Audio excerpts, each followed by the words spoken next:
왕권을 상징하는 그런 자색 옷을 입히고 그 다음에 그 앞에 와서 가로되 유대인의 왕이여 평안할지어다. 온갖 조롱 섞인 말과 행동으로 놀리며 그리고 평안할지어다 하며 손바닥으로 때리더라.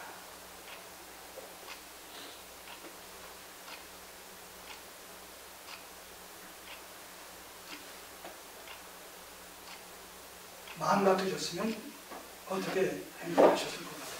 마음 같으셨어요. 어쩌면 그런 마음조차도 안 나셨을 것 같아요. 우리 주님께서.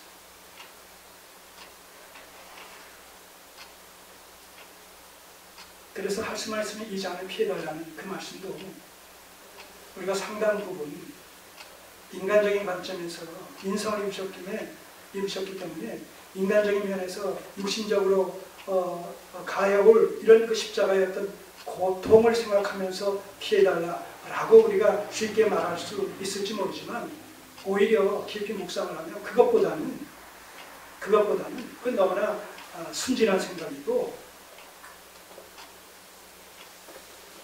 한순간도 떨어지지 않았던 나누어지지 않았던 삼위일체의 성자와 성부와의 이 관계성이 이제 죄인으로 말미암아 우리의 죄를 대신 담당하심으로 말미암아 하나님 앞에 원수된 자로 그렇게 비춰질 때 죄인이기 때문에 하나님과 그 죄로 말미암아 하나님과 우리 사이가 어떻게 됐어요?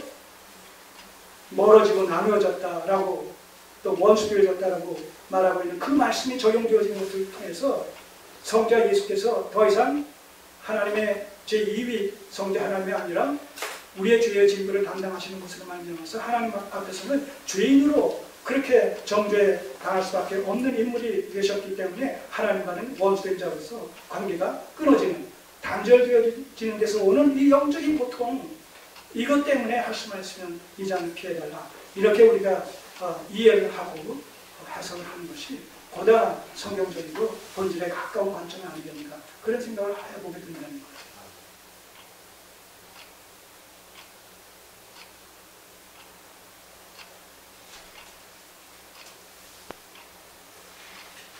온갖 수모와 조롱과 멸시와 천대를 다 받으셨다.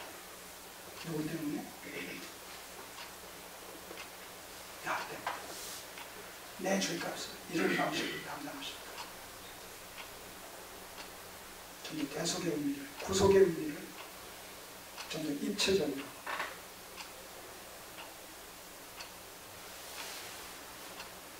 정리할 필요가 있겠습니다. 그럴 때 구원의 은혜를 찬양한다. 구원의 은혜를 찬양한다. 하나님 나라에서의 삶이 영원토록 하나님의 구원의 은혜의 영광을 송축하는 삶이다. 라는 말의 의미가 무엇을 의미하는지를 우리가 조금이나마 이해할 수 있지 않겠습니까? 우리가 감사하고 우리가 영광 돌리고 우리가 그 은혜를 송축한다라고 했을 때 뭐와 직결되는 건 바로 이 구속의 은혜와 직결되는 것 아니겠습니까? 우리의 존재 이유가 여기에 근거하고 있지 않습니까? 우리가 우리의 죄값으로 말미암아 영벌에 처해질 수밖에 없고 하나님과 영원히 원수되어질 수밖에 없는 상황 속에서 예수 그리스도의 구속으로 말미암아 우리의 죄값을 대신 지불해 주신 것으로 말미암아 하나님과의 관계가 다시 단절되었던 관계가 회복되어지고 결합되어짐으로 말미암아서 하나님의 자녀된 이런 신분으로 바뀌어졌다라는 사실이 우리가 깨닫게 될 때에 우리는 그 구원의 은혜의 영광을 세세 무궁토록 그 어떤 것보다도 앞세워서 아니 우리의 존재 이유가 바로 거기에 있는 것이 아니겠습니까? 그래서 고론적인 신앙관을 바르게 정립하는 자에게 있어서 우리의 어떤 수고도 보상과 대가의 개념으로 하나님 앞에 지불할 것을 요구할 수가 없는 것이죠. 본문과 도리 차원에서 무익한 중의 심정의 발로 표출로 나타나는 것이 참된 기독교 신앙의 모습이 아니겠느냐 하는 생각을 또 하게 됩니다.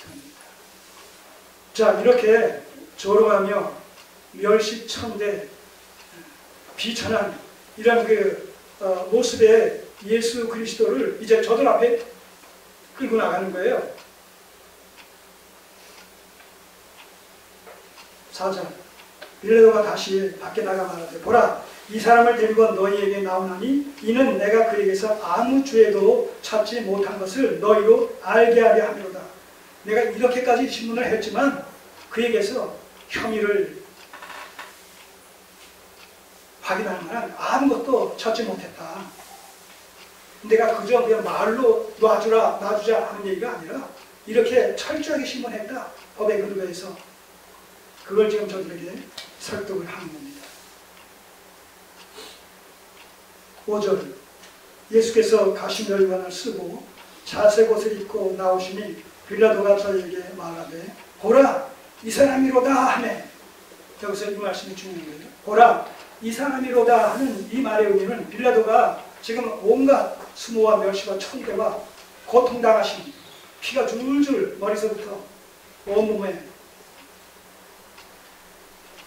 묻히시고 가시멸관과 자색옷을 입고 아주 비천한 이런 모습으로 지금 대중 앞에 지금 그 모습을 드러내게 되는 것이죠. 보라 이 사람을 보라. 이게 무슨 뜻이냐면 이렇게 비천한 모습의 이 예수가 너희들의 왕이란 말이냐? 왕이 될 수 있느냐? 이 얘기하는 거예요 지금. 왕이 될 수 없다. 이런 자가 어떻게 왕이 되느냐? 그러니까 놔주자 이 얘기예요 지금. 빌라도는 우리가 총론적 관점에서 이 유대 종교 지도자들에 의해서 고소당하고 빌라도에 의해서 사형 선고가 내려짐으로 말미암아 공적인 이런 재판권의 행사로 말미암아 빌라도에게 책임이 주어지지만 근본적인 이 죄책은 누구에게 돌아갑니까? 유대 종교 지도자들에게 돌아가는 것이죠. 어쨌든 나름대로 예수님을 방면하려는 그런 시도는 끊임없이 했다는 거예요. 빌라도 입장에서. 근데 사람을 두려워해서 자기의 정치적인 어떤 생명의 위협을 느낀 이런 나머지 하나님 편에서 정의롭게 선택하지 못하고 우유부단함으로 말미암아 중간에서 타협을 해버린 이런 그 사실을 우리가 보게 되는 것이죠. 그러나 그것조차도 뭐예요? 그것조차도 하나님의 크신 경륜 속에서 되어진 일이다.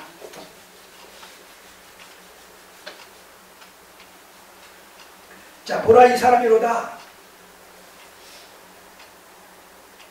이 초라하고 남루하고 비참한 모습의 예수 그리스도의 이 모습을 목격한 이스라엘 백성들이 동정심을 발로해서 놔주자는 이런 빌라도의 제안에 동조할 줄 알았던 거예요. 그러나 그 반응은 어땠어요? 6절 대제사장들과 하속들이 예수를 보고 소리질러 가로되 이게 왜 여기 대제사장들과 하속 유대 백성들까지 다 포함되어 있을 텐데도 불구하고 이 대제사장들을 이렇게 앞세우느냐라고 했을 때 그들이 주동자요? 주모자냐 하는 얘기죠. 여러분 오늘 우리가 진리 안에서 성경의 원리를 쫓아서 바르게 하나님을 섬기고자 할 때에 그 사람들을 핍박하는 자가 누구냐 하면 불신자들이 아니라 하나님을 믿는다고 하는 사람들이 그 사람들을 진리를 추구하는 그들을 핍박하는 것이 이게 모순 같지만 역설 같지만 성경이 우리에게 주는 원리는 말입니다.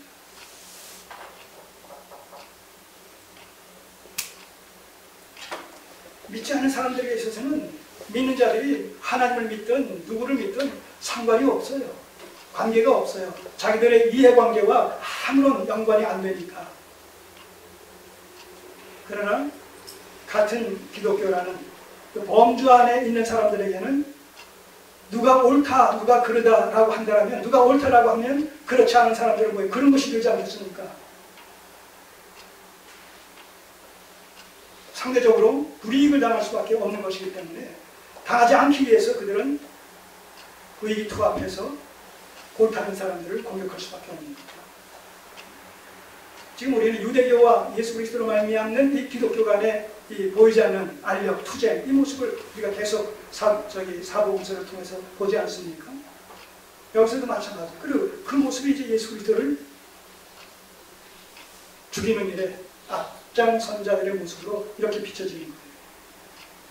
소리질러 가로되 십자가에 못 박게 하소서, 십자가에 못 박게 하소서 하는지라.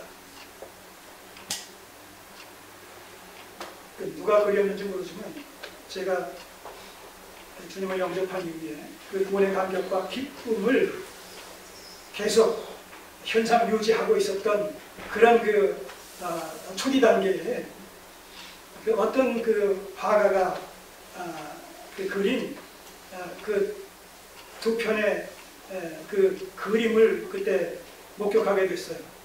우연찮게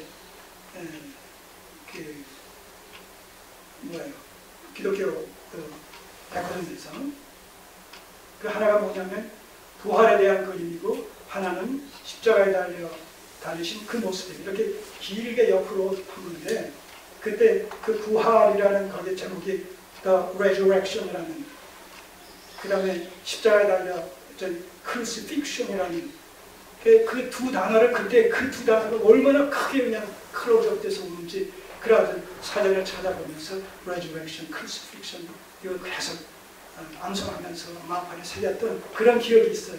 여기 십자가에 못 박혀 서서 Crucify Him, Crucify Him 저자를 십자가에 못 박으소서, 못 박으소서 외치는 거예요.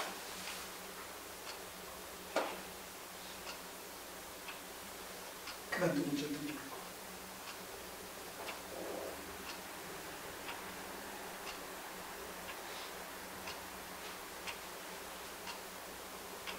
오늘 우리가 하나님을 믿는다고 하면서도 예수 그리스도를 믿는다고 하면서도 그분의 뜻에 우리가 100% 순종할 수는 없겠습니다만 그분의 뜻을 순종하고자 하는 이런 마음을 가지고 자신을 쳐서 복종시키는 삶을 통해서 바로 그와 같은 자의 삶을 살아가려고 애쓰지 못한다고 할 때에 우리의 삶은 뭐예요?